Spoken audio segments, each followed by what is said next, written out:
Hello friends. आज हम लोग स्टार्ट करने वाले हैं इलेक्ट्रोस्टैटिक्स का रिवीजन। हम लोग ये रिवीजन मेनली हम लोग करा रहे हैं जिनका भी एएआई एयरपोर्ट अथॉरिटी का जो एग्ज़ाम है उनको देख करके हम लोग पूरा रिवीजन करा रहे हैं। सारे चैप्टर का रिवीजन कराने वाले हैं क्लास 12th के बेसिस पे। तो चलिए वीडियो को स्टार्ट करते हैं। नोट्स आपको मिल जाएगा, ठीक है। नोट्स यहाँ पे देख सकते हैं, आप लोग को नोट्स मिल जाएगा। तो पहला क्या है, इलेक्ट्रोस्टैटिक्स ऐसा ब्रांच है जिसमें हम लोग इलेक्ट्रिक चार्जेस को रेस्ट में पढ़ते हैं। इसको स्टैटिक इलेक्ट्रिसिटी भी बोलते हैं या फ्रिक्शनल इलेक्ट्रिसिटी भी बोलते हैं। लेकिन फ्रिक्शनल इलेक्ट्रिसिटी किसको बोलते हैं? जो कि फ्रिक्शन से प्रोड्यूस होता है। जैसे दो इंसुलेशन बॉडी को रगड़ के प्रोड्यूस होता है, उसको फ्रिक्शनल एनर्जी बोलते हैं। टाइप्स ऑफ चार्ज, दो तरह का चार्ज होता है, पॉजिटिव चार्ज और निगेटिव चार्ज, ठीक है। चार्ज में क्या होता है? डिफिशियंसी, ठीक है। एक्सेस डिफिशियंसी या एक्सेस हो जाता है उसको क्या बोलते हैं? Electric charge. अगर डिफिशियंसी होता है तो मतलब कौन सा चार्ज होता है? Positive charge. या मेरे पास कुछ कमी है, कमी है तो क्या होगा? मेरे पास पॉजिटिव चार्ज होगा। और मेरे पास ज़्यादा है तो क्या होगा? निगेटिव चार्ज होगा। और ये कैसा क्वांटिटी है? चार्ज स्केलर क्वांटिटी है। ऐसा यूनिट ऑफ चार्ज क्या बोलते हैं? कूलम को बोलते हैं और सी से डिनोट करते हैं। सीजीएस यूनिट क्या बोलते हैं? स्टेट कूलम बोलते हैं। 1 कूलम का वैल्यू होता है 3 × 10⁹ स्टेट कूलम। इसके बाद प्रॉपर्टीज ऑफ चार्ज में देखते हैं।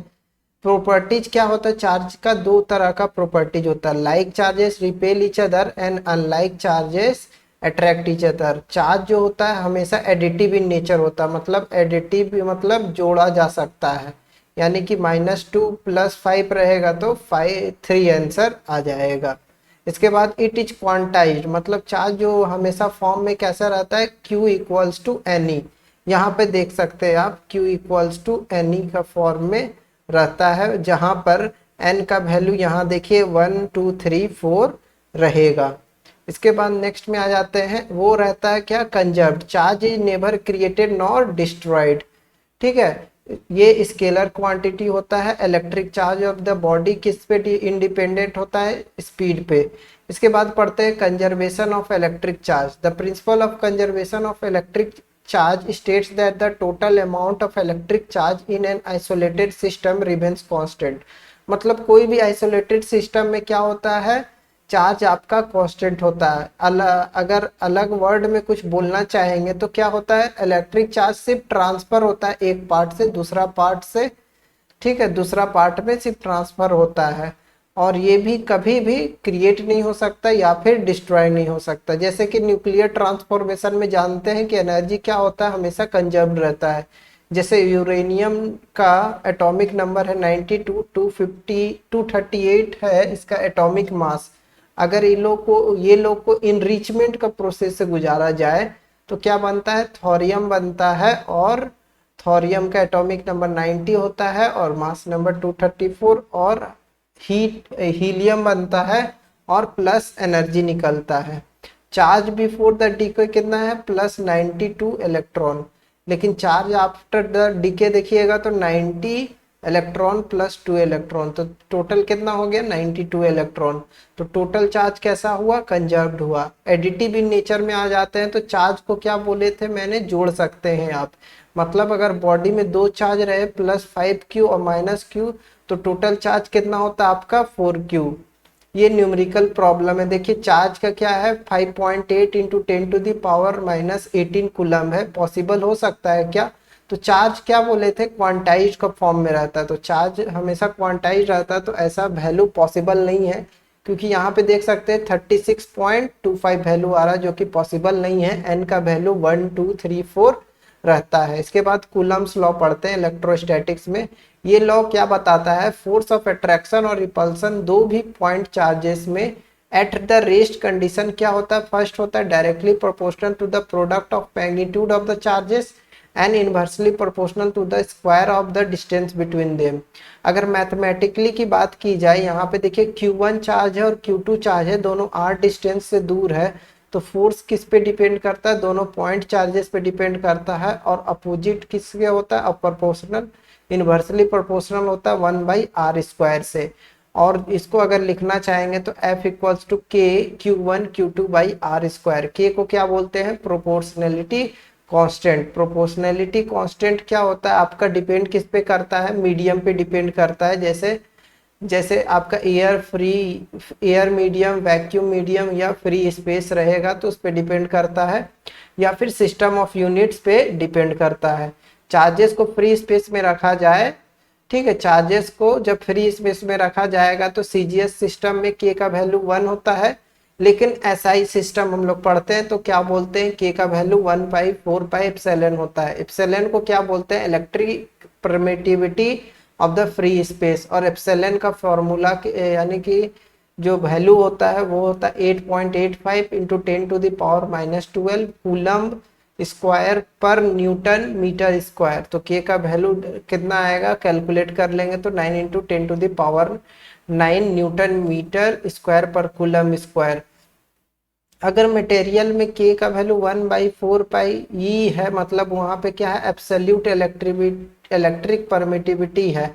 अगर वेक्टर फॉर्म में लिखना चाहेंगे तो कूलम लॉ को हम लिख सकते हैं F इक्वल्स टू के Q1 Q2 by r square. Are यहाँ पे क्या शो कर रहा है, यूनिट वेक्टर, जो कि किस पे पॉइंट करता है, जो कि आपका नॉर्मल रहता है, कोई भी किससे, नॉर्मल कोई भी सरफेस से रहता है। इसीलिए आर वेक्टर को क्या लिखते हैं, R vector mod R cap, sorry R cap यहाँ पे लिखा हुआ, देखिए आर कैप लिखा हुआ, R cap equals to R vector by क्या है, आर मॉड ऑफ आर।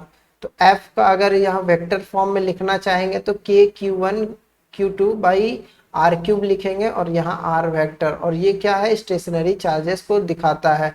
अब यहाँ पे डाइलेक्ट्रिक कांस्टेंट को लेते आते हैं ई के या के का वैल्यू को, तो क्या चेंज आता है, तो देखिए एयर में, एयर या वैक्यूम को लाएंगे तो सेपरेटेड क्या होगा, आर डिस्टेंस से, बीच में एयर रहता है, ठीक है।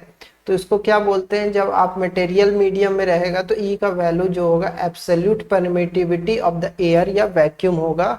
अगर एब्सोल्यूट और ई का वैल्यू जो होगा, एप्सिलॉन का वैल्यू होगा absolute permittivity of the air और वैक्यूम, और ई का वैल्यू होगा absolute permittivity of the material medium. तो दोनों को डिवाइड कर देंगे तो ई आर का वैल्यू हो जाएगा force on air by force in medium. तो ई आर या के से डिनोट करते हैं, इसको बोलते हैं रिलेटिव इलेक्ट्रिकल परमिटिविटी या डाइलेक्ट्रिक कांस्टेंट बोलते हैं। इसका वैल्यू होता है, जैसे वैक्यूम, वैक्यूम का वैल्यू क्या होता है 1, एयर में होता है थोड़ा सा ज्यादा, वैक्यूम से 1.006। क्वार्ट्ज क्रिस्टल में क्या होता है, के का वैल्यू 5 होता है, और वाटर में सबसे ज्यादा होता है 81 और उससे भी बढ़ जाता है। एब्सोल्यूट परमिटिविटी की बात की जाए तो ये इसको ऐसे डिफाइन किया जा सकता है कि जहां इलेक्ट्रिक चार्ज अपना इन्फ्लुएंस सिर्फ एयर या वैक्यूम मीडियम में दे तो उसको एब्सोल्यूट परमिटिविटी बोलते हैं, और इसका डिग्री जो, और डिग्री या इन्फ्लुएंसिंग कहाँ हो, सिर्फ वही मीडियम में हो।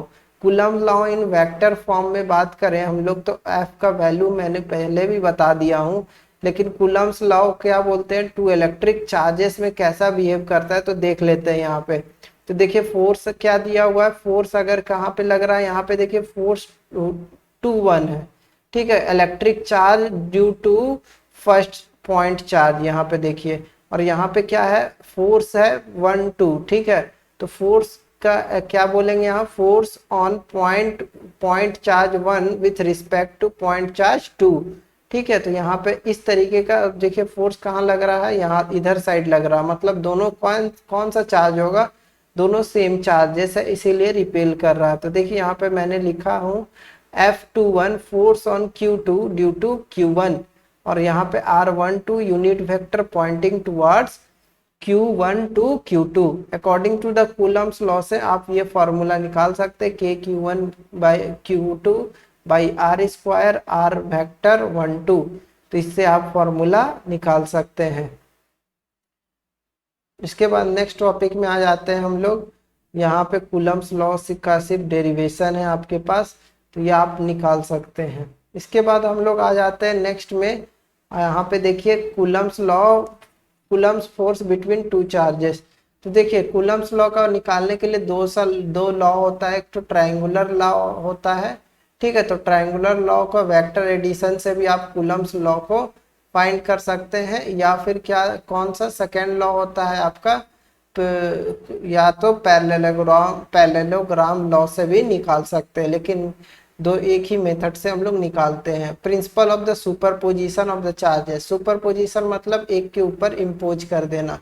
या Coulomb's forces between multiple charges, coulomb force देखिए यहाँ पे कितना मल्टीपल चार्जेस लगा हुआ है फोर्स, जैसे एफ देखिए यहाँ पे आर डिस्टेंस है, तो कितना फोर्सेस पे लग रहा है, उसी को Coulomb's law between multiple electric charges से बोलते हैं।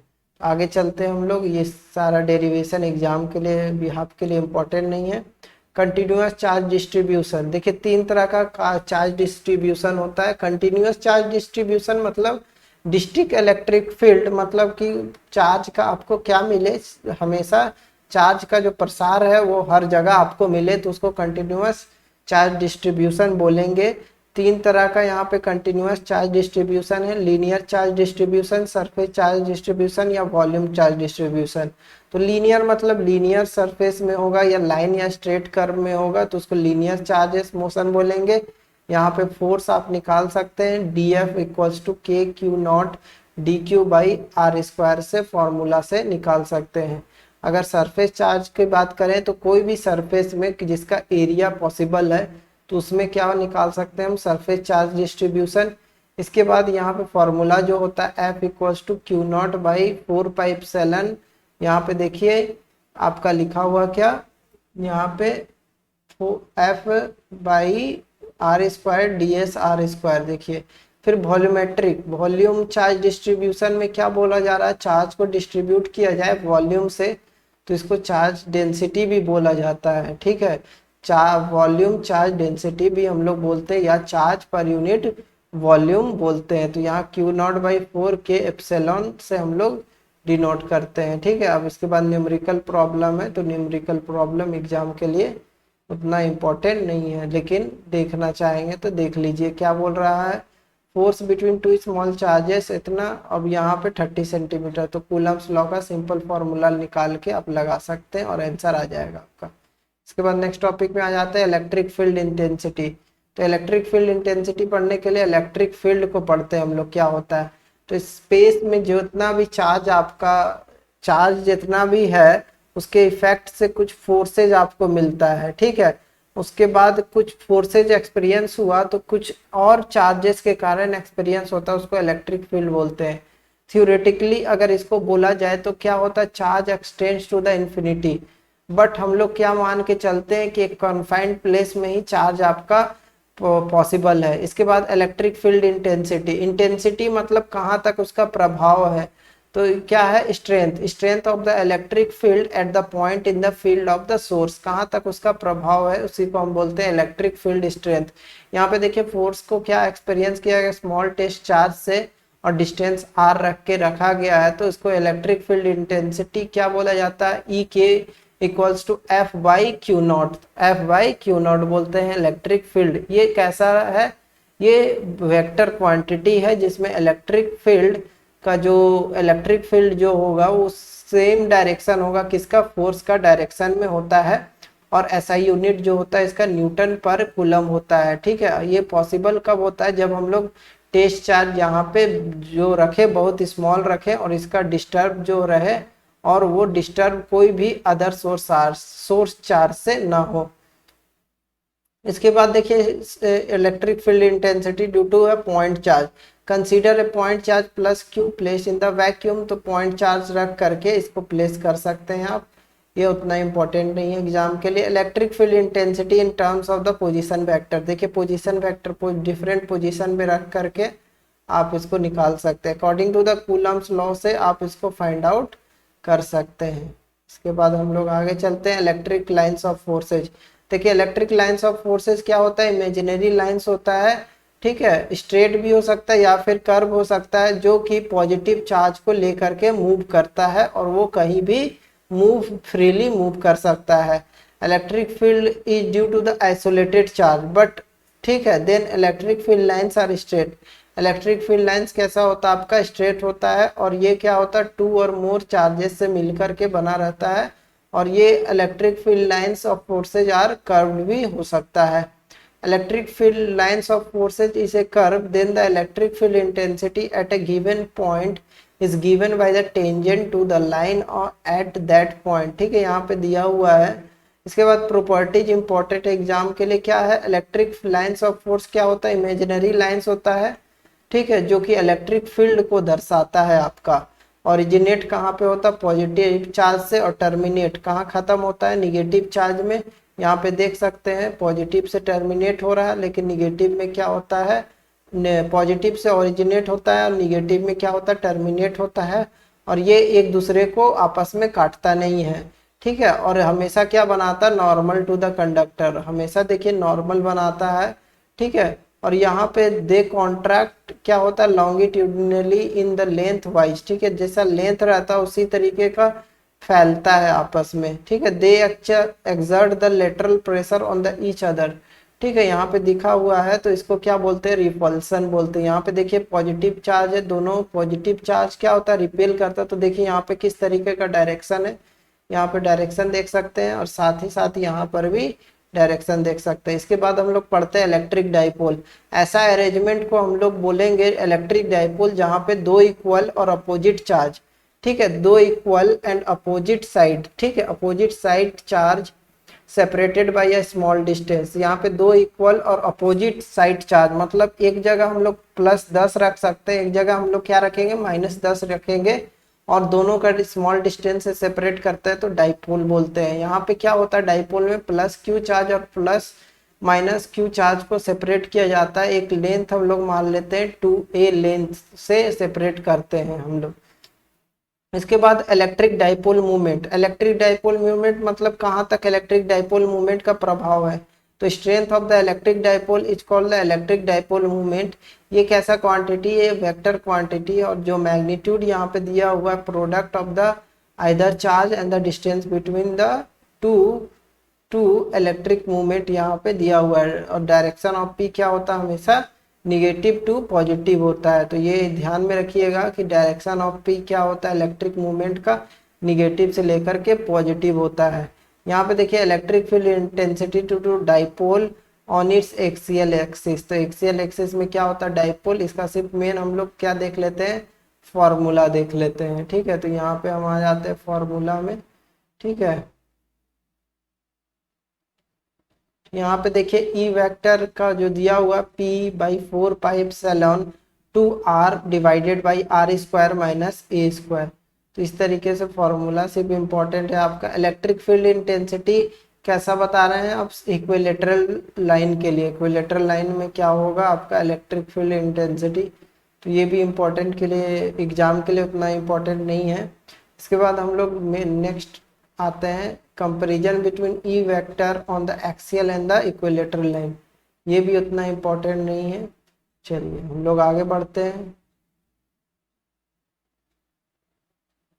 देखिए torque acting on the electric dipole. Torque कितना एक्ट कर रहा है कोई भी डाइपोल में, जिससे क्या हो, डाइपोल आपका मूव कर जाए। ठीक है, एंगल थीटा से मूव कर जाए, डायरेक्शन में दिया हुआ है। तो यहाँ पे देखिए ई वेक्टर तो हम आपको बता चुके थे। यहाँ पे देखिए लिखा हुआ E vector equals to F/Q0। तो force on the charge Q is, देखिए यहाँ पे Q का चार्ज क्या होगा, -QE। ठीक है, ये -QE। इसी तरीके से चार्ज +Q रहेगा तो क्या होगा, +QE। इसी तरीके से force on the dipole F है, क्या होगा, नेट चार्ज क्या होना चाहिए, नेट इलेक्ट्रिक फील्ड जो होगा, नेट डाइपोल आपका क्या होगा, नेट फोर्स जो कि डाइपोल में लग रहा है वो क्या होगा आपका 0। तो यूनिफॉर्म इलेक्ट्रिक फील्ड से क्या बोल सकते हैं, यहाँ पे हमेशा 0 होता है, जो कि ट्रांसलेटरी मोशन नहीं होता है, जो कि ट्रांसलेटरी मोशन नहीं होता है। यहाँ पे फॉर्मूला होता है tau equals to 2e sin θ। Tau equals to P×E भी बोल सकते हैं। तो याद रखिएगा ये formula, tau equals to P×E। 1 minute break लेंगे।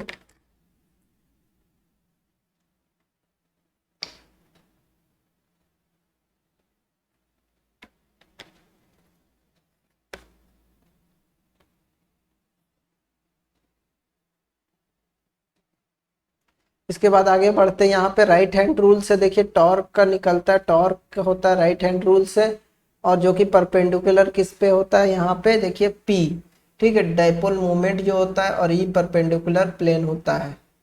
इलेक्ट्रिक पोटेंशियल अब निकालते हैं हम लोग कहाँ पे, जहाँ पे uniform of the electric dipole in uniform electric field में आप लोग डाइपोल निकाल सकते हैं। फॉर्मूला याद रखिएगा, tau equals to p E sine theta. और वर्क डन देखिए टाउ में अब क्या निकाल लिए थे, टॉर्क निकाल लिया, अब वर्क डन। तो टोटल वर्क डन जो होता है वो किसके कारण होता है, पोटेंशियल एनर्जी के कारण होता है। तो क्या होता है, माइनस पीई, तो पी डॉट ई, तो क्या बोलेंगे, टोटल वर्क डन क्या होता है, पी डॉट ई, लेकिन टोटल टॉर्क क्या होता है, पी क्रॉस ई।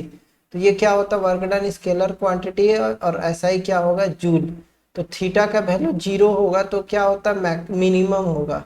अगर थीटा का वैल्यू 180 होगा तो प्लस पी, जो कि मैक्सिमम होगा। ठीक है, तो यहाँ से न्यूमेरिकल प्रॉब्लम आ जाता है, और ये फर्स्ट चैप्टर हम लोग का खत्म हो गया। ठीक है, इसके बाद हम लोग सेकेंड चैप्टर का वीडियो लेकर के आएंगे।